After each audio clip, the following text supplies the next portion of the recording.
Hey, what's going on YouTube? Welcome to my channel. So today I'm making a video on my O2 Sport sr5 4runner. This thing has 196,000 miles on it. It does have the V6 and it is four-wheel drive. So what is a Sport sr5 4runner? They only made a certain amount of number of these. You can see here's the back.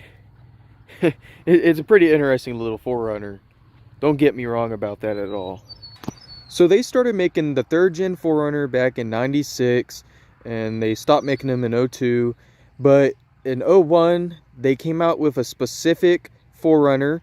They came with the fat bumper, fat boy nose on the 4runners. You can see a little bit of a thicker bumper.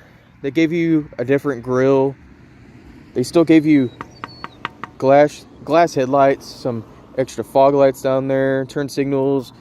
You got skid plates all along the bottom of the vehicle.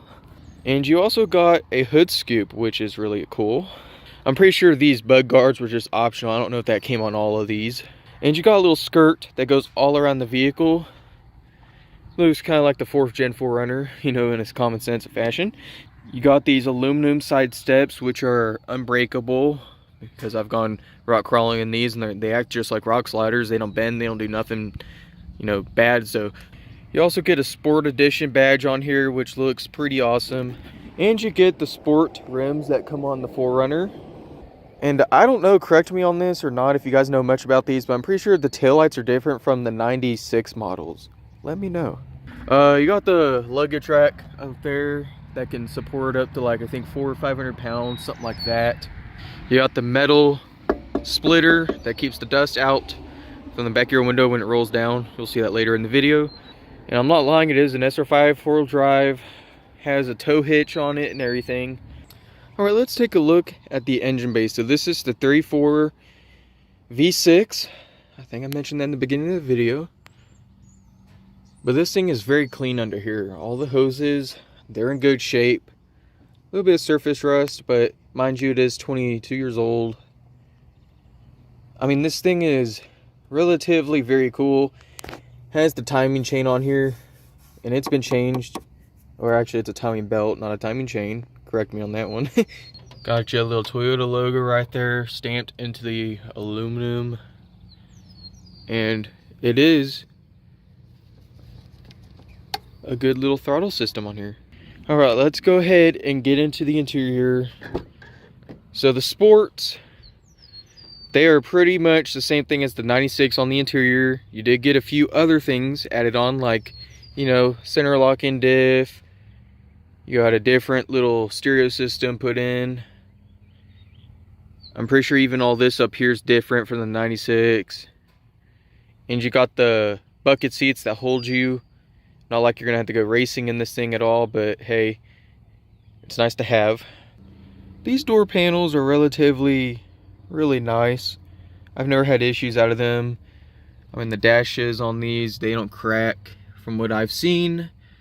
These are very solid interiors, just very plain and simple.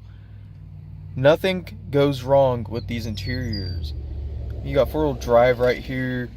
You got cruise control. You got all your windshield wiper stuff going on here.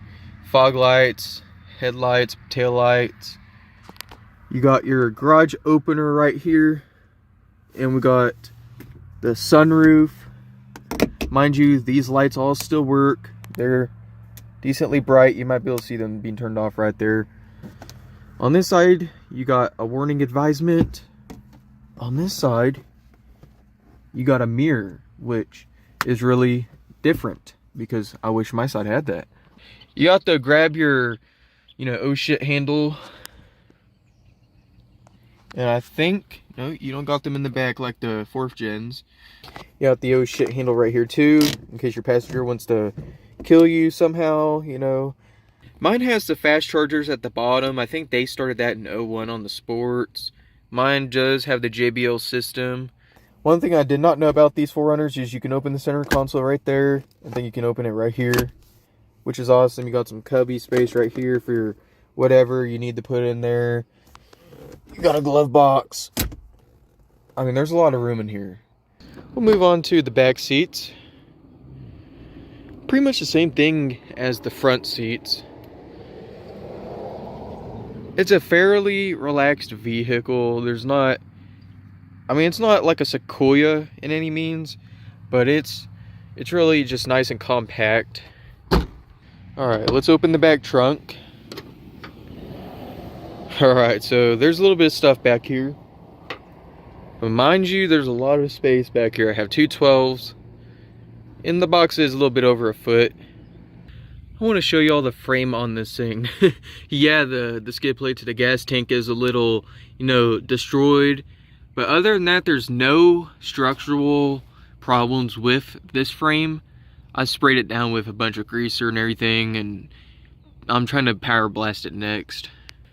So I'm not sure if a lot of people still have this, but this is the original key. Let's see here. That's unlocked. Then this is locked.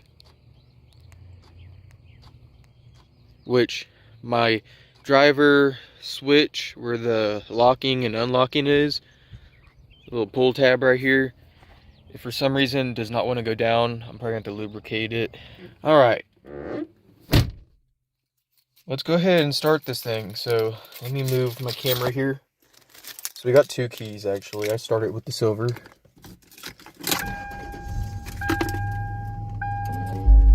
So you can see this thing does not misfire at all. It's, you know, starting up at the right limit it's supposed to be at. You got ECT power and everything for smoother shifting on the transmission. Let's rev her up a little bit.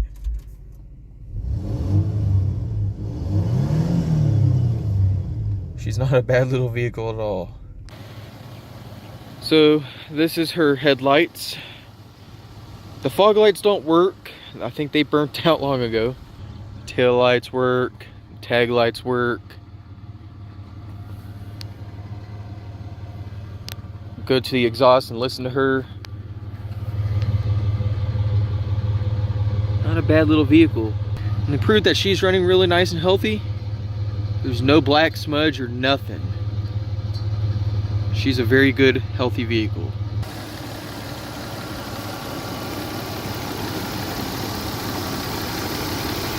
You can hear she ticks a little bit. That's just a common thing with these motors. They always have ticked. I see people always write on the forums, oh hey, it's ticking, and no, it's really nothing. It's just how the engine runs.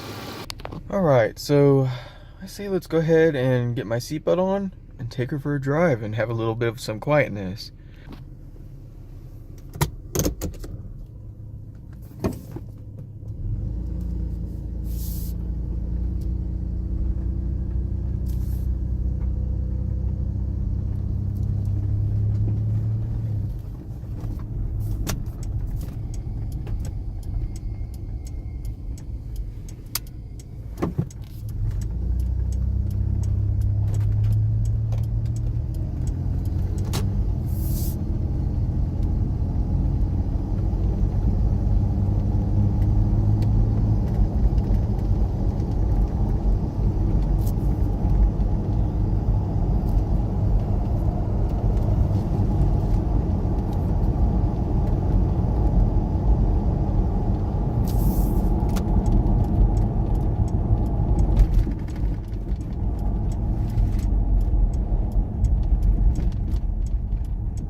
Very solid vehicle, guys. Let me go ahead and take off ECT power real quick.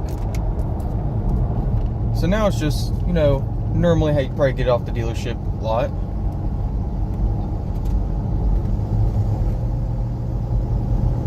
A little bit slower with the shifting. A little bit slower on acceleration. Mine does rattle when I brake. My front rotors are going out, so that's something I need to replace.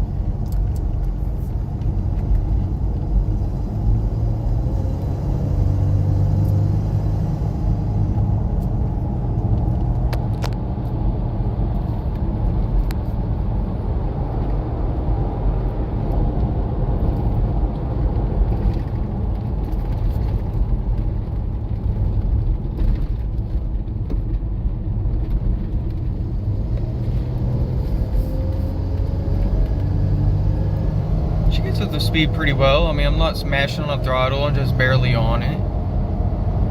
She shifts really great. These are the most reliable V6s Toyota had ever created. My V6, it's not, you know, relatively, I would say low mileage. I mean, it does have 198,000 miles on it. That is relatively low compared to what most of them are out there. But this thing just runs and drives really good for the age and the miles, and mash up on it real quick.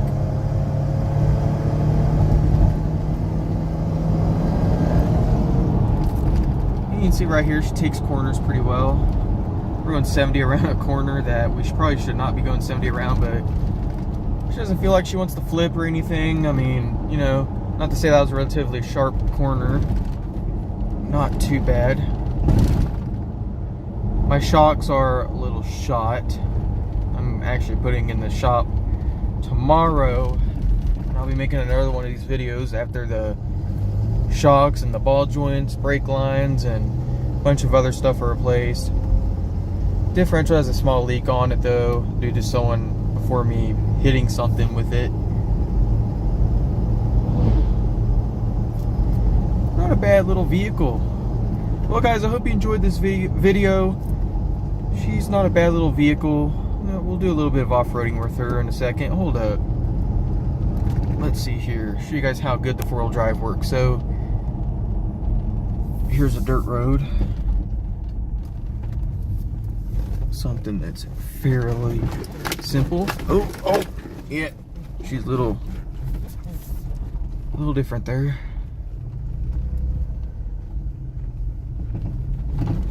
You hear the clunking, that's from my ball joints.